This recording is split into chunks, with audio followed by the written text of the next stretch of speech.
1915, Ypres, Belgium. The command came down from Captain Fritz Haber of the German army.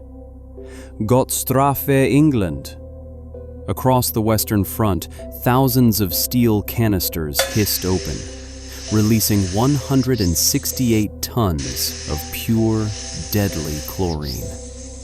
It wasn't a bomb, it was a cloud, a living weapon engineered to sink into the trenches and steal the air from men's lungs. Those caught inside didn't burn, they drowned on dry land. Haber saw a triumph. The world saw a war criminal. But here is the chilling paradox. This killer had already saved the world. In the early 1900s, humanity was approaching a crisis. The world was running out of food, crippled by a shortage of natural fertilizer. The solution was in the air, but no one could unlock it. Then came Fritz Haber. Driven by ambition, he found the key. Tremendous heat, immense pressure, and the right catalyst. He had synthesized ammonia, pulling bread from the air.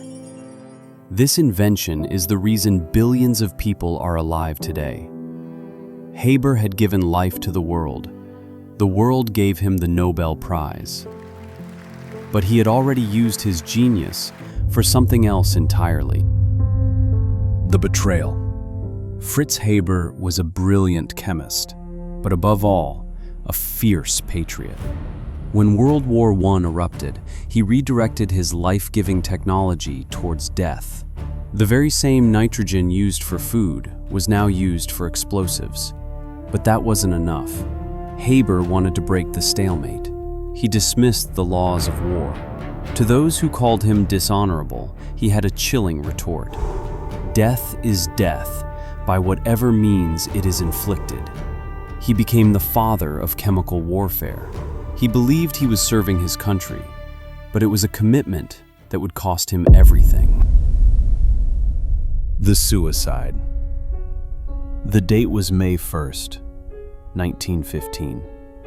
Haber had returned home a hero, celebrating the success of his gas attack.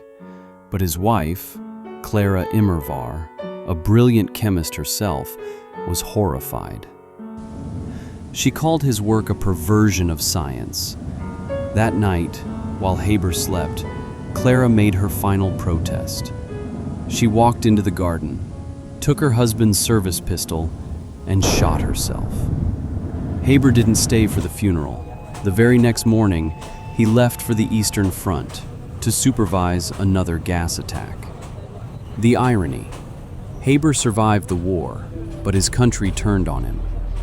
In 1933, the Nazi regime labeled him simply the Jew. He fled his homeland and died alone in a hotel room, heartbroken.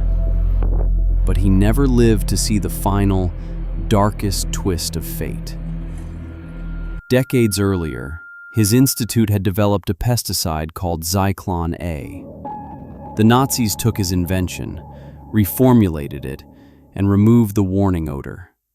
They called it Zyklon B. The gas developed by the Jewish genius, the man who believed he saved Germany, became the principal weapon of the Holocaust. Among the millions murdered by his invention were members of his own family. The man who created bread from air died haunted by poison from air.